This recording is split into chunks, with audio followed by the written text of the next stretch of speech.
Welcome to this episode of Athletic Training Chat. On this episode, we have Susan Taah, and in this episode, we are talking about more around the topic of race in athletic training, but also beyond. We get into some other conversations. I also had some very good conversations, and it was eye-opening, again, for me, off camera, but we get into it definitely in this episode. We talk about microaggressions, which is timely as that has been popping up around the athletic training world a little bit more recently, but then really get into Susan's work as an industrial athletic trainer. At the time of this recording, she was in the process of getting ready to change jobs, and then just some messaging back and forth.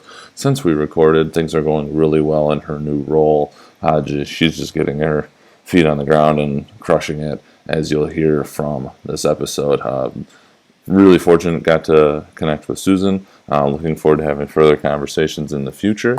And before we get into the episode, remember we're powered by Mueller Sports Medicine. We appreciate everything they do for us as a podcast, as a person, and then for the profession. So without further ado, enjoy this episode.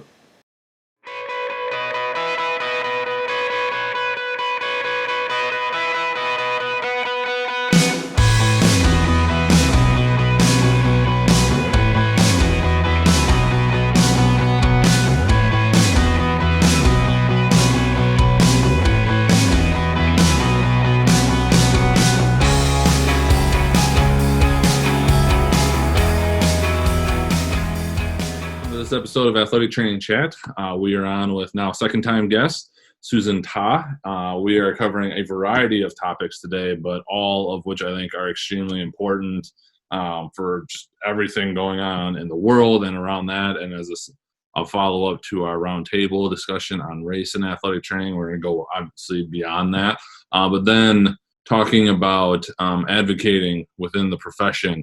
And outside of the profession, and I'm really excited to see where you want to go on this one. I've been getting in some discussions in some different groups about that, so I'm very interested to hear what you have to say. But before we get into that, I'll turn it over to you to give a little bit more of your background and where you're at, and it sounds like where you're going to be going here in the near future from this recording. All right. Thank you so much, Joel. So I'm Susan.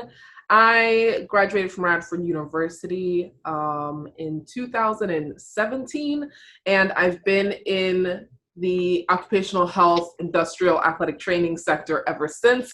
I love it so much.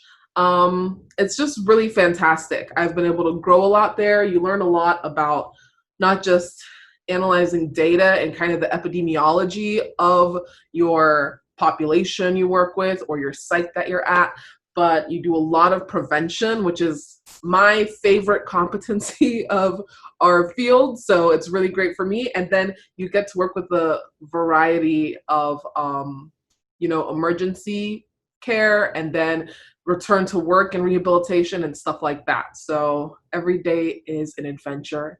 And you get to work with a lot of people. So the site I'm at right now has about 1,600 people at it. Oh, wow. Yeah. So, I mean, I can honestly say that I've helped hundreds of people. I literally have. We work together all the time, and it's just an enormous place, and I love it. But yes, I'm continuing my industrial work, but I will be doing so in Florida, and I'll be moving there in a few weeks. Still will be industry. Right now, I'm at a manufacturing facility where we work with manufacturing rubber and tires and stuff like that. And I will be going to the distribution sector, which I've kind of been there before, still within my company, but I've worked in that sector. But this is a company that distributes beer. Oh, nice. Florida, near the beach. So there will not be a lot of complaining from me, but it will be cool kind of working in the warehousing side of things and fulfillment, and also in distribution out in the community, and kind of how that affects people, because delivery drivers definitely have their own hurdles and their own obstacles as far as health and combating injuries. So Oh, yeah. to do that, it'll be a lot of fun. Oh, yeah. That sounds very interesting. Yeah.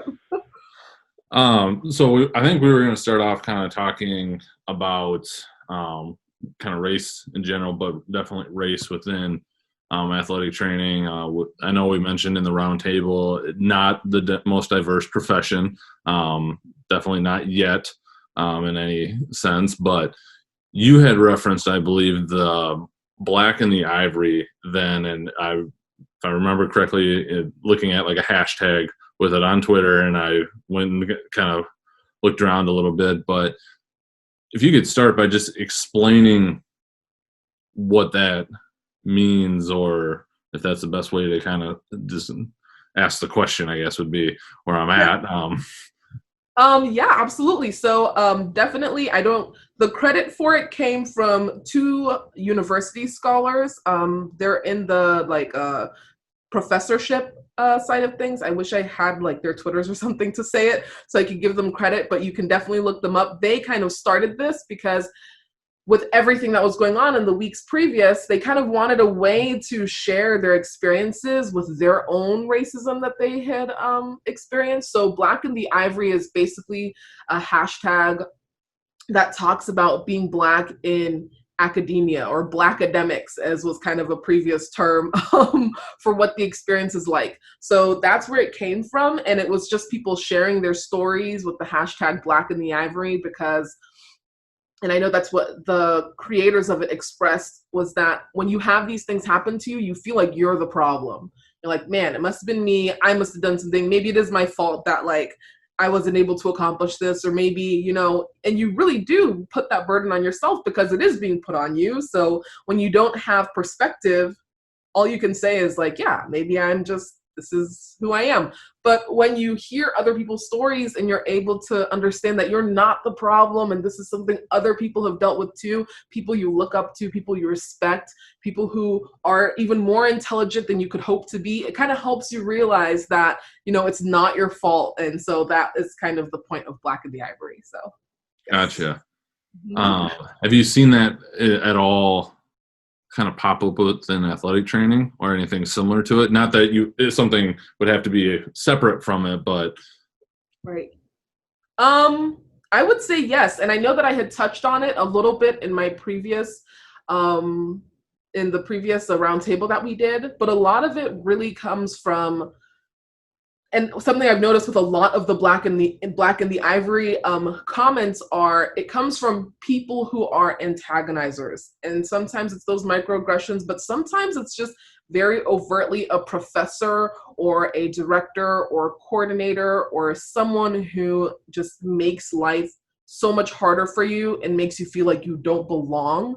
And I feel like a lot of people, women, of course, have their own stories, especially in medicine, people just overtly saying to them, like, you do not belong here. That's something that Black people have dealt with too. So definitely that idea of, I can't tell you how many times, like, people have, honestly, talking about affirmative action made me or other people feel like we took the spot of a white person who should have been there. Like, that is a great idea of Black in the Ivory. They don't realize that there are plenty of deserving minorities who lost opportunities from just generational problems, and that affirmative action kind of gives them the opportunity to be where they deserve to be. A lot of people feel like they're somewhere they don't deserve to be, and they're taking chances away from people who do deserve to be there. So I would say that that's a pretty good idea of Black in the Ivory, and that feeling of like, you're an imposter when you're not. You should be there too. definitely. Yeah. I've got some questions around that, but I don't want to derail us too far. So if it kind of comes back around, I think I'll definitely ask you on that. But Okay. we'll get there because I'm also ask you for some resources. So if you want to start thinking about that in the back of your head as well. The next one that we kind of talked about were microaggressions, and this is something I have heard of multiple times, but never really in the context of race. And the more I think about that is, again, I said it on the round table and in a follow-up interview with Mercedes, is I understand that I am like the pinnacle and beacon of that, and where I've come from and how I grew up, and I probably had more exposure than some people, definitely not as much as others, but microaggressions, just an interaction between people, sure, but never considered it really on in the context of race. And so I think I'm really interested on what, like you've already kind of alluded to, what some of those things are that people just don't realize that they do, but they can be pretty impactful. Yeah. Sure. So there's a part that I'm going to hold on to for the next question I know you're going to ask, so I'm going to stow that away. Okay. But the part that I will talk about is questioning people was kind of something I wanted to talk about. The idea that, and this is something that I'm sure a lot of other minorities or a lot of women are aware of, is whenever I have an idea or I want to propose something, and this is from my personal experience, which microaggressions are kind of your personal experience. It's Sure. how you see something, so that makes it important. But I feel like I have to collect double the evidence because of this idea of just questioning people. You feel like you say something, and instead of it being accepted as like, okay, yes, that is a valid, it's like you get extra questions of like, oh, why? Like, why did you want to go about it that way? Or, hey, did you make this decision? And they don't have all the answers, and you're looking at them like, why are you treating me like I'm stupid? Like, I know what I'm doing. So that's a really good idea of it. And I felt it really strongly a while ago when I had a coworker who like wanted to do something. And he brought it to our team, and my bosses at the time was like, hey, this is an idea of like something we need to fix. And that was all he brought. And I was looking at the email and I was just like, okay, you haven't like given us any proposals for how to fix this. You haven't looked at what area is being affected by this issue that you feel needs to be fixed. And I was just looking at it. So I started giving him ideas. It's like, yeah, here's one department that I think you should look at. Or if you look at our like epidemiology data that we've collected, you can kind of see which areas. And it was like all of us built his idea to make it a thing. And we're all kind of trying to work into making this happen. But he was just not at all prepared to have this idea. But it just kind of was built together and occurred. But anytime I have felt like I needed to put an idea forth, even after putting all the effort into the research, knowing where it was coming from, who we need to address it to, possible solutions, I would get these like random questions. And I was like, did you read the proposal that I made? Like, right. I put all of this together. Like I did it. I really did. I worked really hard on this. So that I think is a good one that just makes you feel like not putting the effort into things, especially when people don't put that effort in and it seems like they still get the credit. You're just like, why do I even try? So that's kind of a good, I don't know if I explained that very well, but. No, I think you did. And this is very vivid in my memory of, I was in a grad course and we had something and it was me and another guy and a girl in it. And it was set up to be an exercise similar to like working on this problem. Somebody was a leader and da-da-da-da. And I very distinctly remember being called out, rightfully so, by the female in the group because I asked her more questions than I asked the guy whenever like things were brought. And it was the like most eye-opening thing of like, holy crap, didn't even realize I was doing that. Right. Can't and shouldn't have to explain it because there's no reason for it. And it's stuck so vividly in my mind that I try very hard not to do that to anybody in any context now because that was not a fun feeling being called out. And so there's kind of going to be a follow-up to that is, what you were saying is, do you see any way to help improve that short of calling people out on it and hoping that they understand? Or is that something, again, looking at like an ally in this and that it may be hard, understandably, to call someone out because that's never fun either, but to have somebody else be like, well, wait a second, why is this different? Because it is what it is type, and how this went down. I do have solutions. One is holding everyone to the same standard. So if you feel like when someone says something, you're trying to make it make sense more because you're biased towards the idea of that person says things that make sense, don't try to make what that person's saying make sense. Ask them questions. So that's something that is that like reverse microaggression where you're looking at someone and they've said something that doesn't make sense, but your boss is like making it work when you know you would not get that benefit. And so the other side of that is when somebody says something and you feel like you don't understand what they're saying, really pause and say, like, have they explained this before? How does this tie into what we've been talking about? And really kind of ask yourself these questions before you start asking them the questions so that they don't feel like they have to re-explain stuff to you. I think that would be a great way to do it, is really like pausing with people you could be biased against and saying, like, or even thinking, if this suggestion came from someone else, would I ask these questions? I think that would be a great way to really make things kind of even across the board. So I think that is probably a good tactic to use. I like that. I like that one a lot. Yeah, that, you know, it's simple. Think before you speak, kind of a deal. Or like, you know, listen before you try and regurgitate.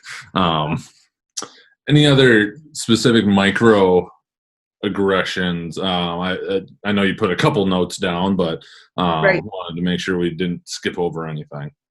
Well, yeah, there is. So there is one that I wanted to talk about, which is a microaggression outside of our field. Yep. More because there's kind of a lot of this movement happening, and that's the idea behind the whole like defund the police movement, that I know the words kind of throw a lot of people off, so it's kind of hard to think about this. But I would like to encourage people to think of the police, as far as like police patrol goes, as a microaggression. I mean, that's hard to do for people who aren't as familiar with kind of how a lot of policing operates, but that's how I see it, and the research kind of backs up that that's what they do. I think a great idea of that is that I was in traffic court a while ago, but when I was there, nothing too horrible, and it was dismissed. But when I was there, people, you know, I don't know if you've ever been to traffic court, but you kind of sit there and you watch people. You haven't? No, I've been very, very fortunate in my driving and career. Incredible. Well, I've been to traffic court a few times, so I've only had one thing. Actually, I've only had one ticket, which I'll talk about another time. But yes, I've been a few times. So what you see in traffic court is you see a lot of people kind of going up to the judge and like explaining what was going on, how they got this ticket, and all of this stuff. And you really see just, it's like, I'll skip how I'm going to explain that and just go for the next part. Another side of traffic court that you see are lawyers. So in the beginning of traffic court, all the lawyers who people have hired to represent their ticket, because they're like, I don't want to show up to court, I don't want to deal with this. They hire a lawyer and they send a lawyer. And my last time I was in traffic court, it really kind of struck me how biased traffic court and traffic policing is against people who don't make a lot of money. So this lawyer came up and he was like, hey, Your Honor, I'm here representing my client, said the client's name, and their ticket was 105, I believe, and a 70. And the judge was like, all right. And yeah, right. So the lawyer was like, I move that we move that down to an 89 and a 70, and my client will pay the charges and will do an online course, because in that state, to get an online course, you have to be below 90 miles an hour. And so the judge was like, okay, cool, sounds good, stamped it off, gone. No information about the client or who he was, or she was. They were rich enough to have a lawyer, so why does it matter, right? So that other lady who was there, and her ticket was 107 in a 70. So Lord, what cars do these people drive? Like, okay, 107. Dang. You're like pretty much up north. So I will tell you, and me being from Virginia, where for us anything above 80 is reckless, moving down here really like opened my eyes to how fast people go. In Texas, Arkansas, and Louisiana, I think our speed limits top out at 75. And people are constantly like, I was driving and a Texas state trooper was on me and I was like, he's going to pull me over. Nope. He went around me going like 105 miles an hour because I was going too slow. So yeah, people go pretty much 90 everywhere. Yeah, everywhere. So she was going 170 in a 70, and she was like, Your Honor, what will happen if I plead guilty? And he was like, well, you'll have to pay the charges. You'll have to do, I think it was 20 or 30 hours of community service. and all the stuff. And she was like, is there any way that I can do the class instead? And he was like, no, you have to be going under 90 for that. And she was like, well, I'm a nurse, you know, and I have my family, so I wouldn't be able to get this community service in. And he was like, well, I'll give you a little more time to be able to get your community service in. The judge being really nice, okay, with the way that he's taking care of the situation. And that's how people would see it. But what people didn't see was that someone else who basically did the same thing was able to turn their charge into one that was eligible to way out, while someone else who didn't have that money is now stuck dedicating 30 hours of their life that they could spend working their job or making money or doing something else to dealing with the same ticket. And I know the mentality there, of course, is like, well, don't do the crime if you don't want to do the time. And I agree with that completely. I totally understand that mentality also. But people don't realize how hard it is for people who are already trying to make ends meet and can barely afford their bills already to, on top of that, then get pulled over for something. And now you're paying those fees. I got pulled over going 79 and a 75 in Texas, and I got a $345 ticket. Yes. I'm dead serious. Wow. The officer pulled me over, and it's in Cumbie, Texas. So anyone listening to this podcast, if they live anywhere near Northeast Texas, everyone knows Cumbie. It's a notorious speed trap. But he pulled me over, and he was like, you were going 79 miles an hour. And in my brain, I'm like, okay. I was like, sorry about that.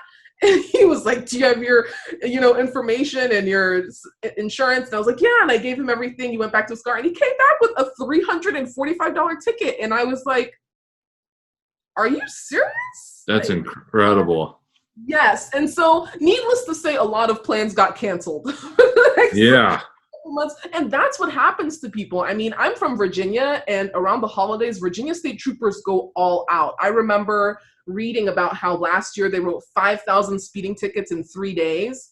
And a couple years before that, during Thanksgiving, they wrote over 7,000 tickets over Thanksgiving weekend. And a lot of people think, oh, that's police doing their job. But it's really not. You're taking holidays where a lot of people are already stressed, already short on money, and now you're adding to that. And you're making that worse for people who are already struggling because people are racing around during the holidays trying to get things done and trying to get places. So that's why I would want people to kind of rethink what police are, what police are supposed to do.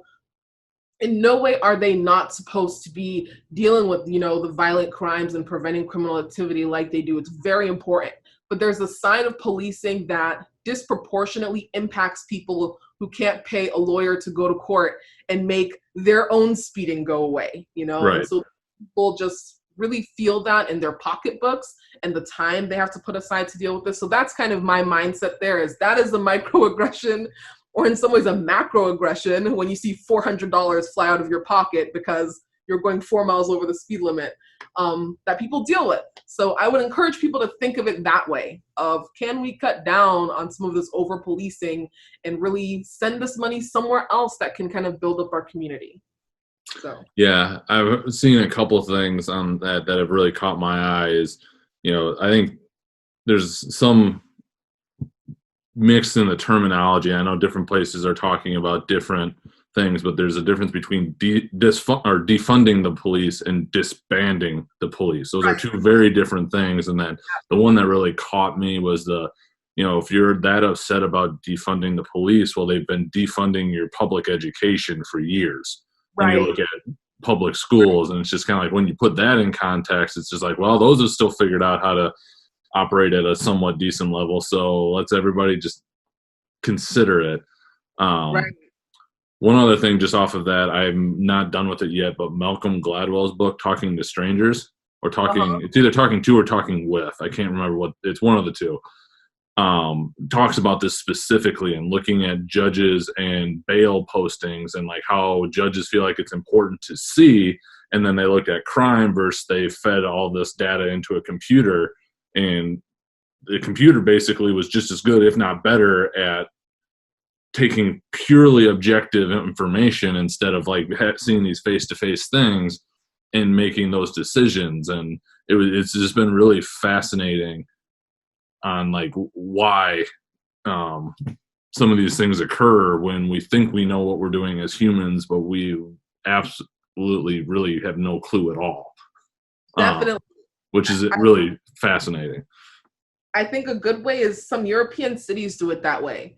The idea of a lot of your traffic ticketing and stuff like that being computerized and just sending you a message or sending you a mail with your ticket. I know when I was in Iceland driving around, you'll see these signs and it has like a camera on it with like a flash coming out of it. Yep. And it tells you that up ahead there's a speed camera. That is perfectly preventable. That's perfectly good at proactively preventing speeding. Sure. Because people who ignore the sign will get a speeding ticket. The people who see the sign and pay attention will slow down. I think that's just as effective as seeing a cop on the side of the road. Completely objective, too.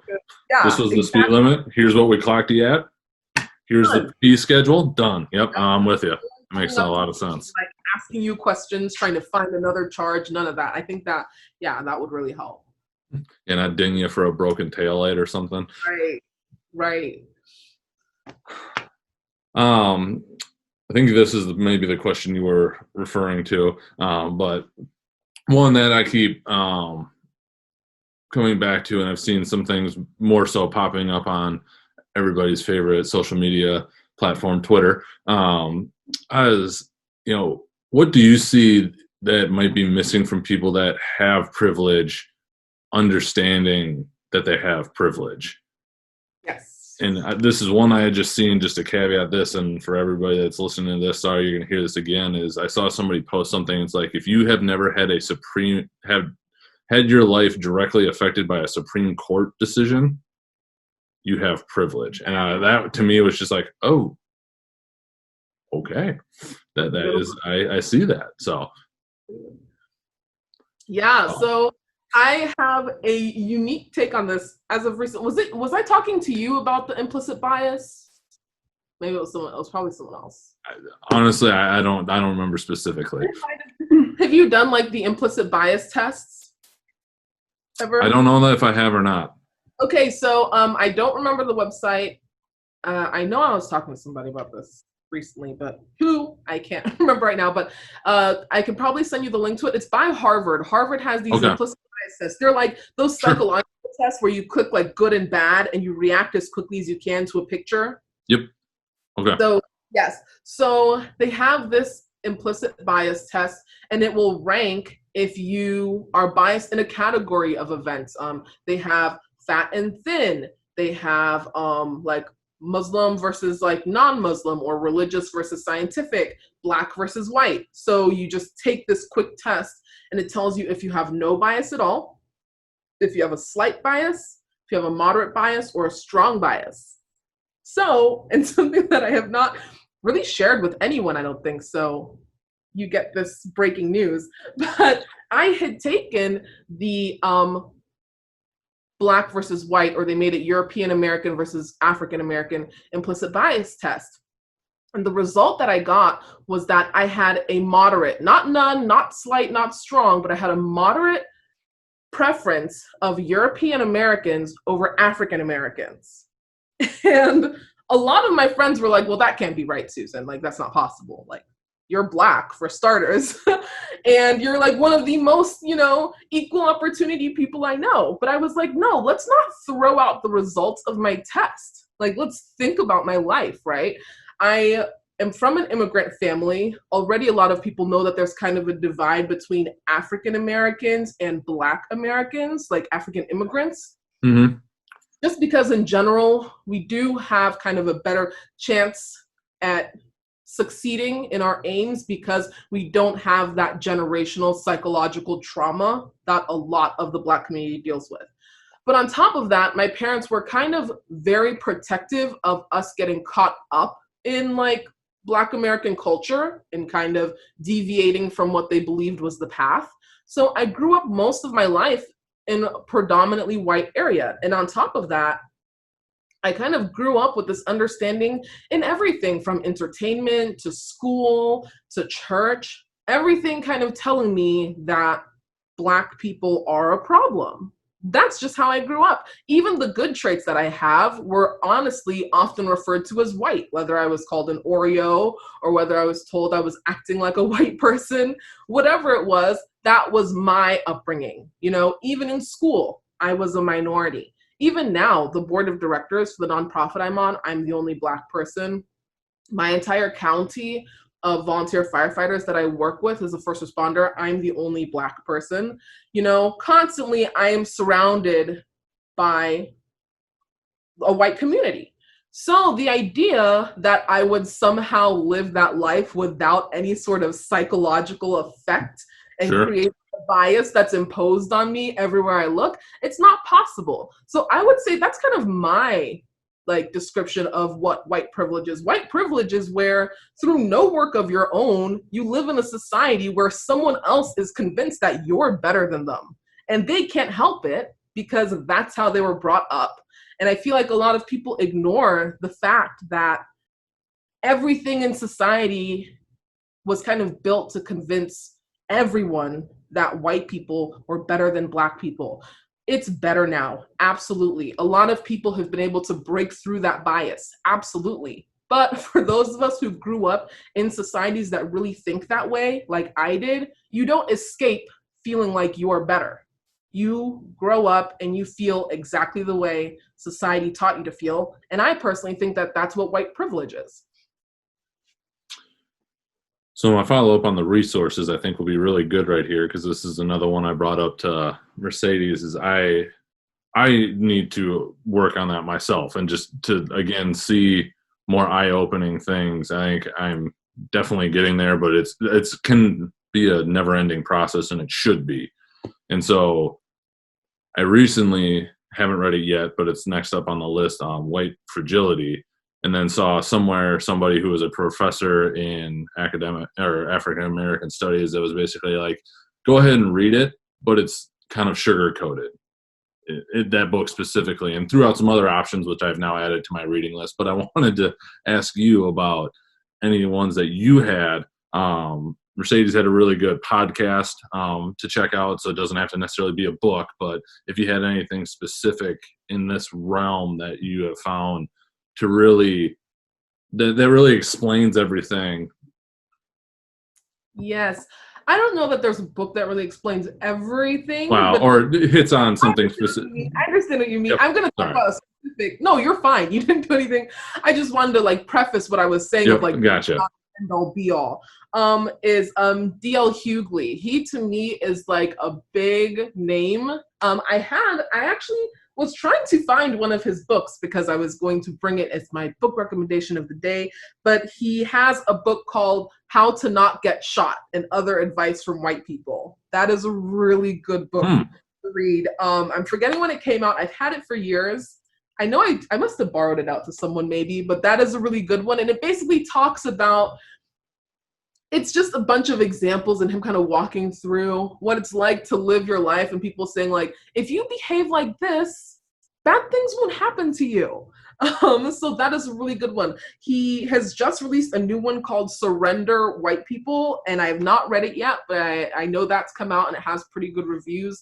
But How to Not Get Shot is definitely a really good one about the kind of tropes. Oh, that's another thing I want to talk about with white privilege are tropes, the tropes of society as far as Black people are concerned. I had told someone that 30 Rock is a really good example of that.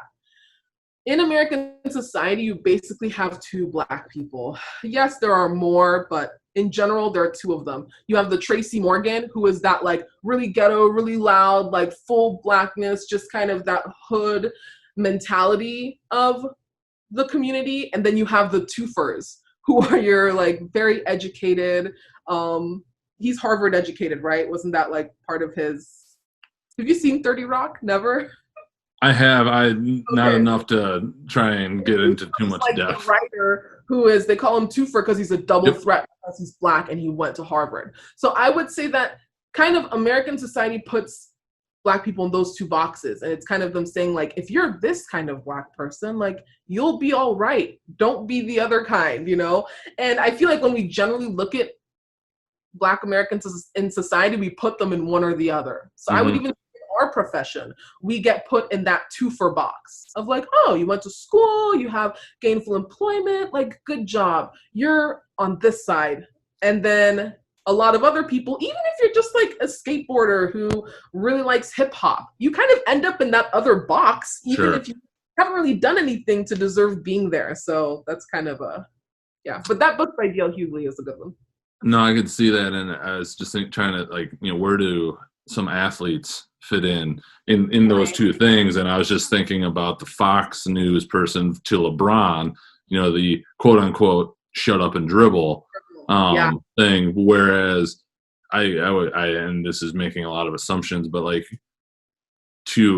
I would doubt you would ever go and say to Ben Carson, who is, a neurosurgeon and all of this, shut up and operate. I don't think that would be the same thing, because, and I think LeBron is, what he does is just unbelievable, to call out somebody like that for what he's doing in the world in terms of good and his platform.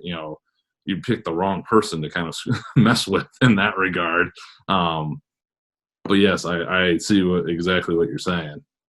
I think actually that also kind of plays into the implicit bias conversation that I mentioned earlier, is that, like, when you look at someone like Ben Carson, and again, this is implicit bias, right? I have a moderate bias. I can definitely identify people in the community who are very prominent out there who I would definitely say could probably test with having an implicit bias to European Americans over African Americans who are Black, right? Because you kind of grew up in a society that has conditioned your brain to think. It's conditioning. It's not like you chose to think that way. It's just an implicit bias that makes you kind of look at a community and go, well, could we be better? Why aren't we? And like you said with LeBron, people don't want to hear from that side, that category of them. They want to hear from the category of them that they approve of. And that more often tends to be the category that has that implicit bias, where they've bought into that societal idea of, like, and it's implicit. It's not on purpose, but that idea of, to some degree, this is the fault of the Black community. They prefer hearing from those people who've grown up in a whitewashed culture, not the people who have kind of grown up in their Black community within, surrounded by Black people all the time, and said, we're telling you the exact same thing. They're like, we don't want to hear it from you, though. We want to hear it from these good people over here. Right. Yeah. One that, just to kind of tie it back into AT, I think a little bit, was the thoughts on, like, encouraging networking. For this podcast has been my opportunity, short of trying to get back to a convention at some point whenever we're all allowed to move about the world freely again. But I love to hear ideas from you. Sure. I mean, I would say Twitter and things like your podcast is a great platform. Like we said at the round table, I think some of us were like, this is the most amount of African-American athletic trainers we had seen in a long time. I know for me and my company, it was me and the other Black person, whatever. Actually, I think we have two now. I think we have two, so there's three of us now. But we would go to our meeting where we have, 100+ athletic trainers, and we're like, oh, and you kind of like sit together, But for a lot of this, that's kind of the most we've been able to network with this. So awesome job with that. But Twitter is great. I would say Twitter is really good for just being able to hear from other people and speak to other people. I feel like networking is kind of taken for granted a lot of the time, and people don't realize how many perspectives you're missing out on when you don't network. And it's the same way, honestly, with the race conversation. The more you surround yourself with other people from different walks of life, your bias will kind of ebb away, because you can't really justify a lot of the explicit biases anymore. You might have some implicit bias left, but overall, the more you interact with other people, the more understanding you become. And I feel like athletic training needs that. There's a lot of partial networking, and then you kind of have this across the aisle mentality, which makes, I'm like, we're on the same boat. Right. So I think that goes into our advocating thing here in a minute, but right, yes, we will. But that is a good thing to me, is really just being able to network, and it's happened more and more. And I think we've seen a lot of even a small shift And I think a big part, the thing that kind of helped that was our profession kind of seeing that we were not overtly supporting equality across the board. And we were just kind of like, is this, and it's like, maybe we need to network a little more and figure out, what are we thinking? What is going on? What are we missing here? So yeah, that helped a lot. Yeah, I think the thing I like about Twitter is you can connect. The thing I struggle with Twitter sometimes is you start seeing these threads that come up and it's people just going back and forth. And I almost always want to just jump in and just say, hey, get on a Zoom call and hash it out. Like actually talk to a person, to me, because you can, but you can't tell tone out of text. Yeah.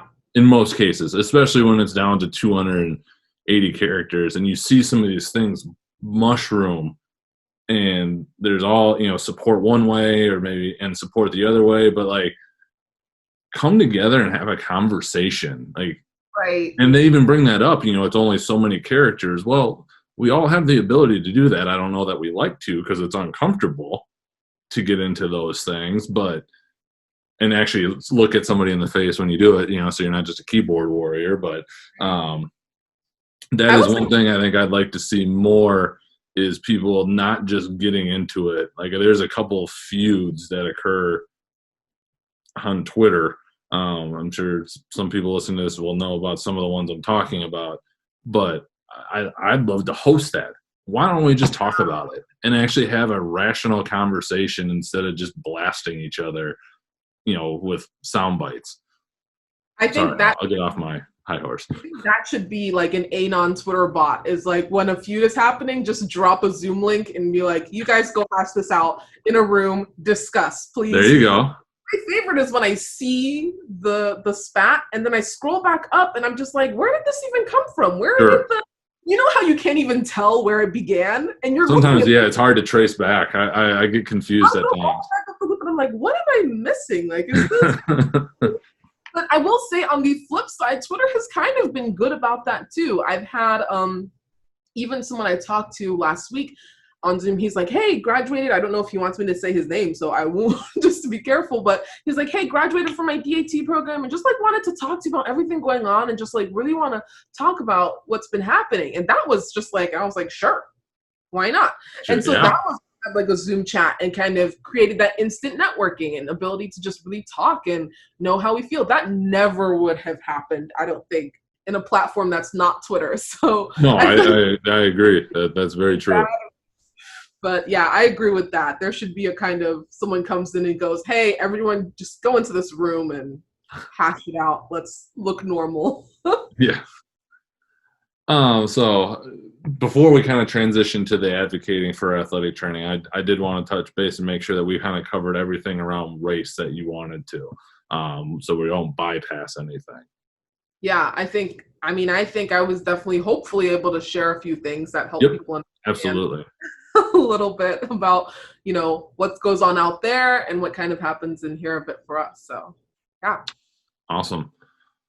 Well, then this one we kind of left very wide open, but that's perfect is, advocating within the profession, and just to highlight some of the notes you had, education on showing worth, and you kind of mentioned some of that with the data you guys are collecting, advocating within your job. And that's something I feel super passionate about in terms of anybody that's in a leadership, in quotes, or supervisory position, getting out on your own and then looking, shifting jobs and looking at different things. So I'll just kind of turn it over to you and let you go.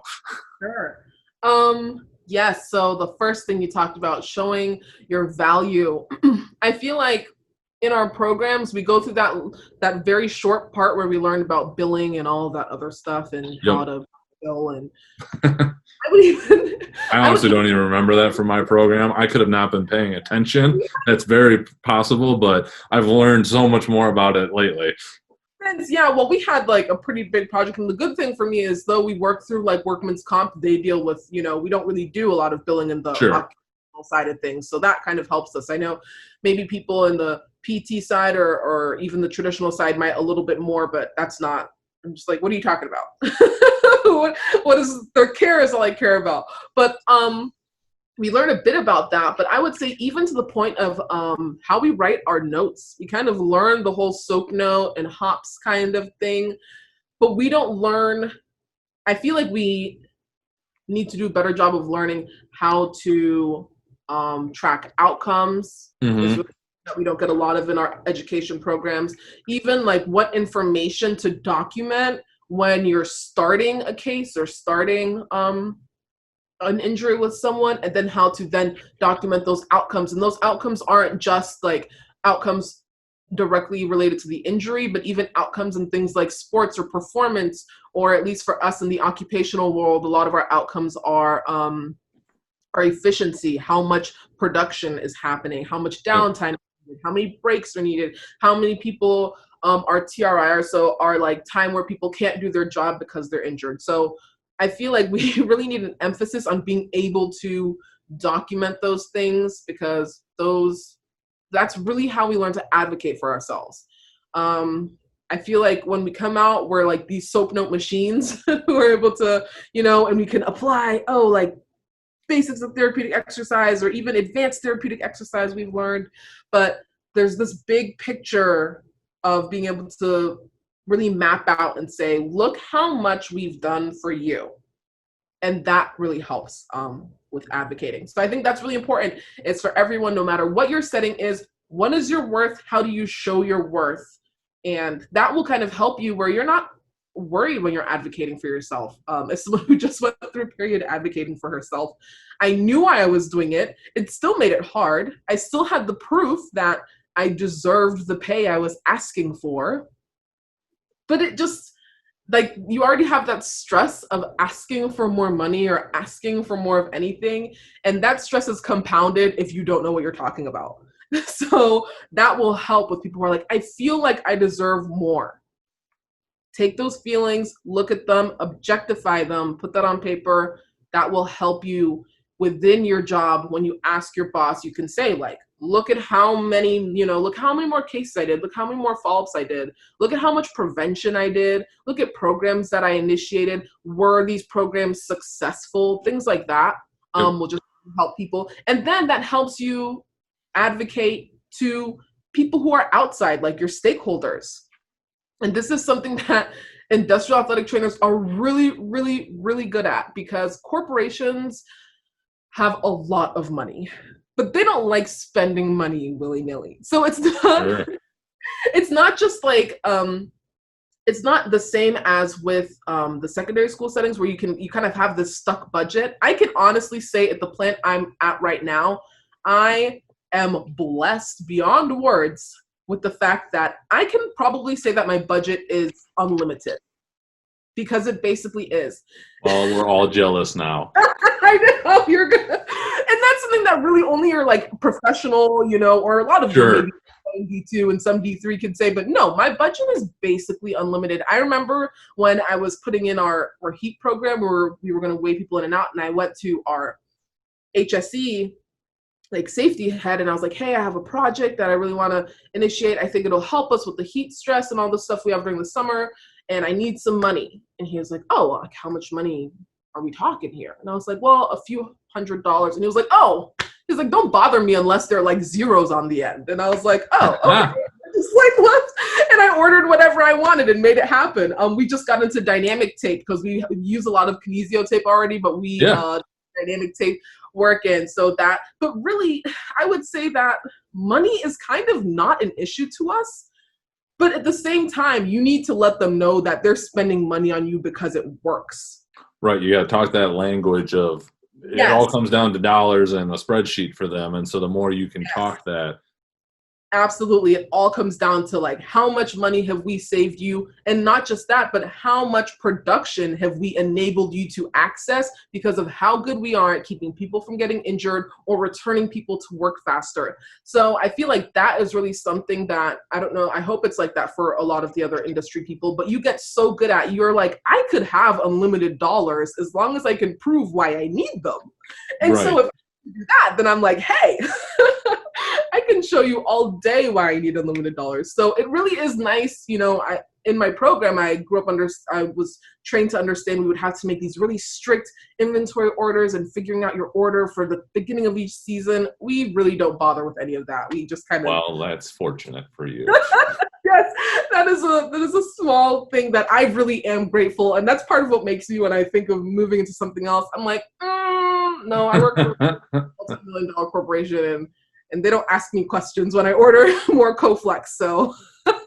Yep, we're in day 2 of our fiscal year, and I've already accounted about 3/4 of my budget to be spent already, and we're 2 days in. So no, that's planning for the year, which helps. But I remember that from my high school. When I was an AT intern, we were in the middle of like basketball season, and we had, I think, like 2 or 3 boxes of athletic training tape left at the high school. I was at this like single A high school, and the athletic trainer, he was like, you guys, like, why are you getting taped? You really need to tell me, because we don't have tape to waste, Yep, and I that's really how we operate. Yeah, I was like, man, this is like really, but now for me, my guys come in, they like have a burn, and we patch them up, and I'm like, here's a roll of Coflex, here's some other stuff, to deal with at home. We'll see you tomorrow. And yeah, that's really a blessing. But again, they want to know you're putting it to good use. So that kind of. Well, that was the other thing. Yeah, I was going to say is, when you get all those production numbers up, you're probably going to have pretty good patient satisfaction, because I would assume, like athletes, the vast majority of them want to be back. Like, they want to be working. And so when you can bring that, you're having that patient satisfaction because you're doing it as quickly as possible. Right. And they don't feel like crap, like referencing your heat stress thing, where you're actively showing them that they're going to feel better, because you're monitoring this. Like, what a powerful thing to present to somebody, and if you can get a supervisor that's all over it, man, what a world. Oh, absolutely. Especially with heat. Industrial heat is unique because our people work 12 hours. Yeah. So we're that mentality of like, oh, you got to get through a 3-hour practice. How do we keep this? They're exerting themselves. What do we need to do? It is so different, especially where I am. We have an area of our plant. Anyone who works with like vulcanizing rubber, or even like a lot of your spray booths for cars and trucks where they coat them, those are really hot. I mean, we can get up to 140 plus degrees in front of some of these presses people work in front of. Yeah. So when we started this program, I started it because we would get new hires, and they would come in, and they wouldn't fall out on like their first day. Some of them, even the second day. It was like the third day. It was multiple days of kind of losing fluid and not being able to get it back. And when we started that program, I think the most I've seen is someone lost 16 pounds in a shift. Wow. Yeah. But I mean, typically for these guys, it's like 6 to 8 pounds. A lot of them, if they're not doing too well. The guys who do really well lose like 2 to 3 pounds, and they know they're going to get that back. But I had a guy who lost like 27 pounds over a week. He lost like 12 pounds, 8 pounds, and then 16 pounds, I think. And I remember talking to him, and I was like, do you feel okay? And he was like, no, I feel absolutely terrible. And I was like, yeah. Well, yeah. Thank you. I feel terrible too. And it was a lot of work with him, helping us get the right balance of like carbohydrates and electrolytes and water, and really just helping him figure out what worked for him. But after a month, he was like, thank you so much for helping me. I used to feel so at work all the time. These people can't produce, they can't lift things, and it's really hard. So definitely some guys, I'll see their numbers and I'm like, how do you feel? And they're like, I feel awful. And I'm like, yeah, I can tell. Right. So definitely that's a way to show your worth and really help people just want to. And then of course the company is like, people aren't passing out, this is great news, do whatever you want. Right. Yeah. Right. It's really nice. What other part of this advocating would you like to cover? Let me think. Oh, so that's another thing. I would say the way that we present ourselves all the time is a big part of advocating. I feel like we kind of show behind the curtain a good bit, whether it's on social media or even at work and things like that. And I think this idea of like people are always watching us, especially since our profession, for some people, when they hear about our profession, they're hearing about it for the first time, or even it's like really kind of somewhere on their radar. So at any point, what they see from an athletic trainer can shape what they think of athletic trainers. Agreed. So I would say that's a big part of our advocacy too. Not saying we can't be human, we can't share jokes. I share some ridiculous things on my Twitter, I'm sure. But the idea of, you know, in the end, we kind of have to answer to our call and make sure other people aren't feeling a burden because of our behavior. I know now with the secondary schools that are really struggling with like getting back out there, you know, it's that idea of every single day we're at work or every single day we're at campus or we're on our job site, we're kind of giving that 100%, even on days we don't feel great, to make sure that when we're not there, they're not like, honestly, it's fine. Like, it's fine not having that, but that they feel that they need us. My plant, I was off work for a month. We were shut down. You know, we kind of felt that sting. But the second they were going to start up again, they called all of us athletic trainers back out there a week before they started up, because our health and safety department was literally like, we're not doing a single thing in this plant until our athletic trainers are back here. That's awesome. Yeah, because that's the value that we've given to them of like, our health and safety guy advocates for us so much. He doesn't want anyone touching anything in our plant. So he's like, where are they? Are they back? Bring them back. So they brought us back in, and they don't want to start without us. So maybe that kind of help, you know, other athletic trainers too in their settings. You know, it might seem easy to kind of roll with the coaches or kind of do, you know, our supervisors at our plant behave in ways sometimes that I might want to behave that way, but it doesn't make sense for me to behave that way, because they started our plant up without a lot of supervisors, but they didn't start our plant back up without any athletic trainers. So it's such a double-edged sword, because, you know, we were joking with somebody else about, you know, like towel gate, and, you know, should an athletic trainer have a towel over their shoulder and whatnot, and whatever. I get it, you know, and that's a hard part about, you know, that's a very visual part of the profession because it's the NFL, but like at some degree, and I don't know that there has to be a dress code. Like, I know polos and khakis have been like the thing, you know, for athletic trainers, but if we want to be considered medical professionals, you know, which we are, and we want to have that, like, you got to take that into context of what you're presenting in that realm too, in that, you know, there's a reason doctors are either in scrubs as a uniform or white coats or shirt and tie or, you know, professional dress. Like, you got to take that into context to some degree when it comes to that, and even just what you were saying, like, there's times you might want to act like, you know, and have fun because the coaches are off goofing off, but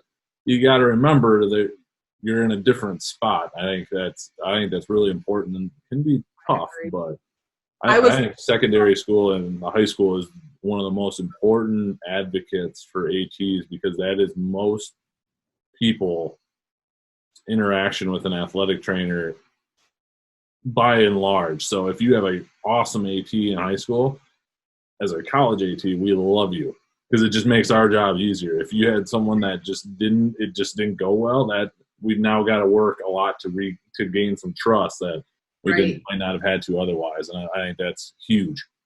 I agree. Yeah. I mean, I was thinking about Taah-Black earlier today, because there's a question when you're asking like the 5, I was going to bring it up. It's like, Susan.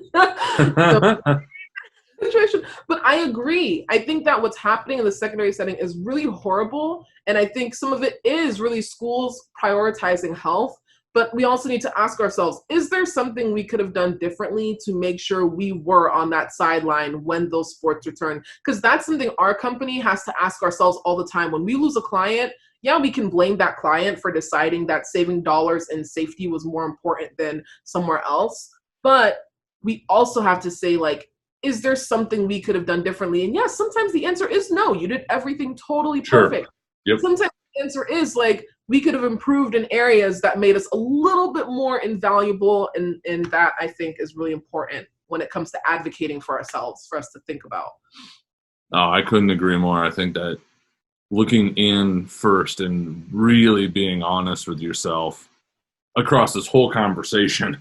I mean, I think that principle applies to everything. Right. And then trying to figure it out outside of that is, That's so important. Yeah. Yes. Anything else that you really want to get to in terms of advocacy, or do you want to jump into those AT chat 5 questions? I don't think so. I think that I think we covered it. One thing I will say specifically to my minority athletic trainers out there is be the best version of yourself that you can possibly be, because you are already in the minority, and everything you do, like I said, we're often put in boxes. Athletic trainers find themselves put in boxes on boxes, okay, guys? Like one of those Russian dolls. So be the best version of yourself that you can be. Don't put each other down, and let's just keep fighting the good fight and being the most memorable experience for people, like being that kind of that one that people always think positively of. So yeah. All right, let's go. Where do you see athletic training going in the next 5 to 10 years? And could you just kind of set the example if it's kind of in a specific thing? I think that I see athletic training becoming more led by athletic trainers. Maybe I'm hoping in my idea, but I think that I see it being less trusting hospitals and physical therapy clinics and stuff to carry the torch for us, and more becoming us making sure we are where we need to be. And I hope that that is the case in the next 5 to 10 years, or I have a lot of concerns. So that's where I see us going. I see it becoming more about us getting ourselves hired into areas, us making sure we are providing these services, and not just being like a line item for another profession. Oh, I like that. If you could go back and give yourself some advice as a younger athletic trainer, A, when would that be? So set that time frame. And B, what would that advice be?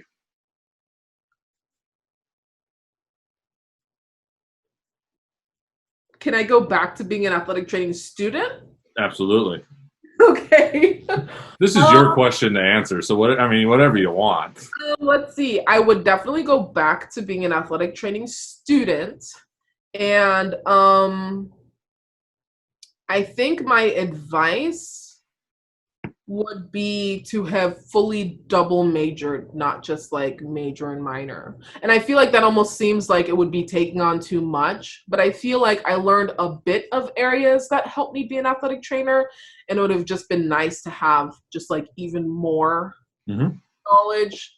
And not, I'm not even giving myself a specific area, because I did minor in business, but I could have, I feel like, gone ahead and just done the whole thing since I was only it's short, and that could have helped me as an athletic trainer. Or even like the psychology side of things, I was really into sports psych, and like that could have helped with like a lot of the mental side of what we do, or even like the research, really anything. Bring another skill set with me into athletic training. That would have been my advice. Yes. I like that one and agree. What has been the most influential resource that you have found in your career? Besides the Journal of Occupational Medicine? I mean, that would be the first time that has been brought up on this, so that would be a good one. It is such a good one, especially with like a lot of the international research that is done. I feel like we do not do enough studying on like occupational health and occupational medicine here in the US, because Norway and Sweden and some of these other countries do a ton of it. Japan, China, they do so much. I really am kind of jealous, and I wish we could run some of these studies here. So yes, that is a great resource. I love reading about everything from like pregnancy and shift work to a lot of the heat stuff that we've utilized. Just so many cool things. So I'm gonna put it on them. Yeah. I like it.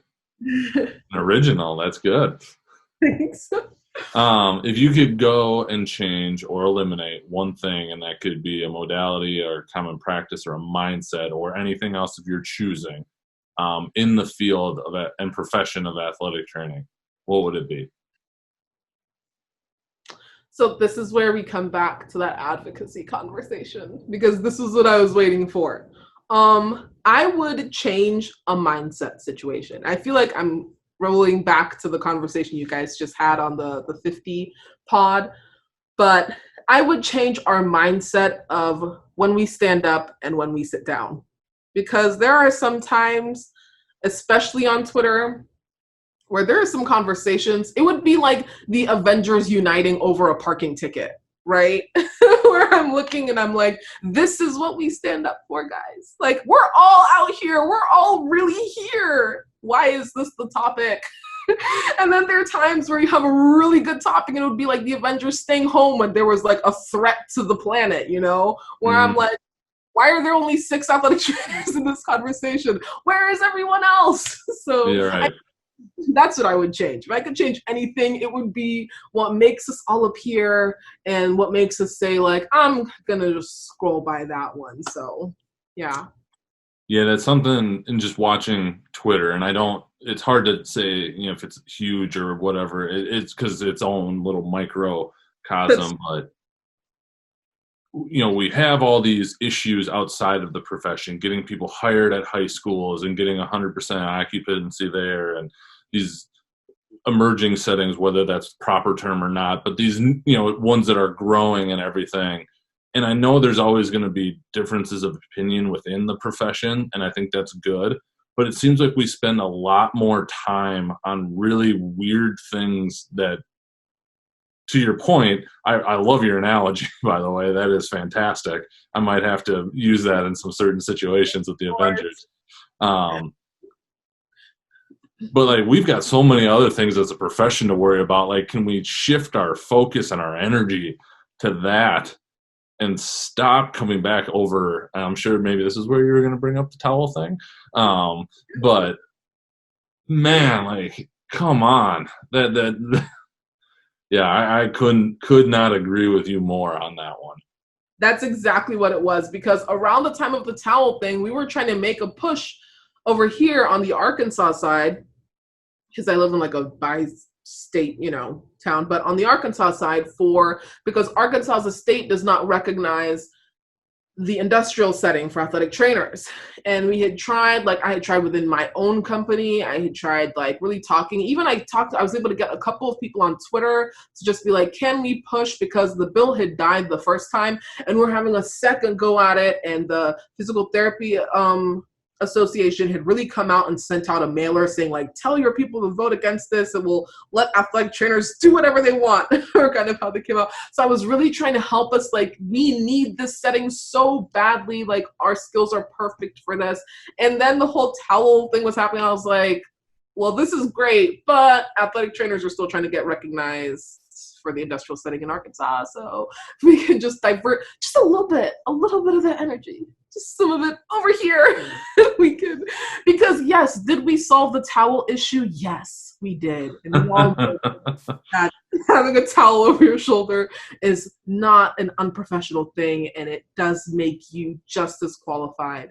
But we're still severely lacking in so many areas. And I really wish, yeah, that's my thing, is like when we really decide to, because when we want to come out, we do. Sure. Honestly, really impressive sometimes. And you're like, yeah, this is awesome. We're all here. It's just sometimes the topic, like I said, sometimes I'm like, this is a parking ticket, guys. We could, you know, save some of this for something else. So. Well, if it means anything to anybody listening, and obviously you, our platform isn't gigantic, but we will definitely help support and try and spread all of those other things. And I'm not entirely sure when everybody will be listening to this, but at the time of this recording, I mean, high schools have been dropping ATs, and that's gone all over the place.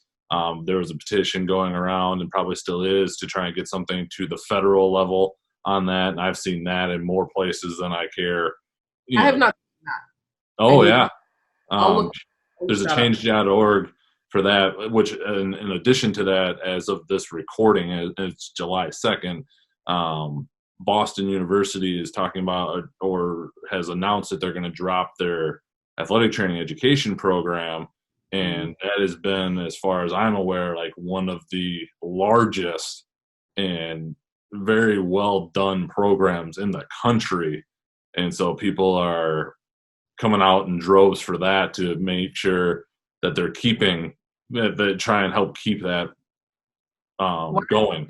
Is it a bachelor's program and that's why? Or are they I think it's now a master's program, and I would have to do a little bit more reading onto why exactly. yeah. But I think it was around COVID, and as kind of the reasoning for doing that. And I don't pretend to know how endowments work and how universities can draw out of that, but I'm fairly certain I saw that Boston's endowment is like 2.3 billion with a B dollars. So I don't know that money is necessarily the issue, but I also don't know how that works in terms of financing for a university. But it's been, again, a rally point, and I think a very justified one, to help keep the profession and a traditionally very strong program from going under for no reason that seems to be logical. Right. That's new to me. I'm gonna look into that too because that's That okay. one's been circulating more so the last couple of days. I've seen that one on Twitter and Facebook. So Yeah. Wow. But okay, I'll look into that. Isn't that crazy that their budget is like, or their endowment is it? You said it was what, 2 point what? 2 point. 3 billion, I believe. You know that the NYPD police budget is like almost $6 billion. Yeah, Like it's unreal. they like run like an entire university is like, we're gonna educate people for it. It's crazy some of these numbers when you think about it. Wow. Yeah, that's important. Okay, I'll look into that one too. See, you're always educating. I'm telling you, this podcast is going to grow more, I think, than you have. I know it's grown a lot from when you guys started, but it's going to grow a lot. Appreciate that. Excited. All right, one more. Last question. Yep. What does being an athletic trainer mean to you? Being an athletic trainer to me means not letting access to health care be the reason that people can't do what they want to do. I think that even besides just the basic stuff that we're good at, as far as like the physical medicine aspects that we are proficient in, we are an avenue for people who typically don't have access to healthcare. And I've talked about that a lot. Especially like in my in my setting, in my plan, everyone has healthcare. Okay, like these people work pretty good blue collar jobs. They all have healthcare, but I consistently have people who have not been to the doctor in 16 years, 22 years, however many years. They just kind of live their life. People just feel cut off from healthcare. They feel like it's something you only go to when you have a stroke, and they don't think of that preventative side of things and just making sure your health like issues aren't sneaking up on you. So that's kind of been something that I've been doing more than I ever expected coming from the sports level. But even for athletes who typically wouldn't go to the doctor for things, but they just have that immediate professional available to them. And if they need more from there, they have access to that. But especially at my plan where like someone is having something going on and I'm like, you need to go to a doctor. Have you not?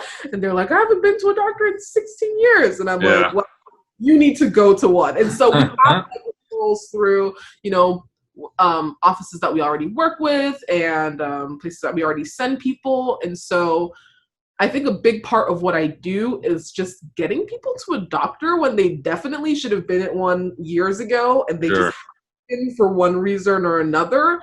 And then when it comes to things like not feeling confident in like their ability to move or things like chronic ankle or foot problems or knee and hip problems and small things like that we can really change for them and fix for them.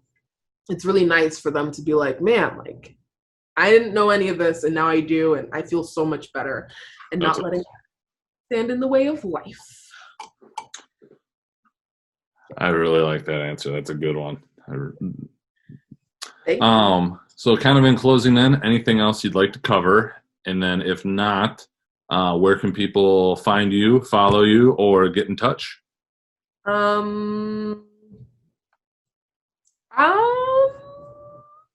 don't know. I feel like we covered a lot. We did. Just say to people, just really reach out to people and talk to people, understand where people are coming from. Some of the things we've talked about are just trying to help people understand what people mean by things, whether it's the meaning of the word white privilege or the meaning of defunding the police or the meaning of what an athletic trainer is. A lot of life comes down to communication, and so many miscommunications, and so many times us just deciding that this is what something is and not really hearing what it means. So I would just say for us to put our best foot forward as much as we can, and to communicate with people, network with people, talk to people. And you can find me, if you want to talk to me, on Twitter. And it's at IMASTAAH. I'm a star, so We will link that up. somewhere, yeah. So you can probably catch me on Twitter is the easiest place to find me. I'm always listening. Awesome. Well, thank you very much for taking the time again to chat.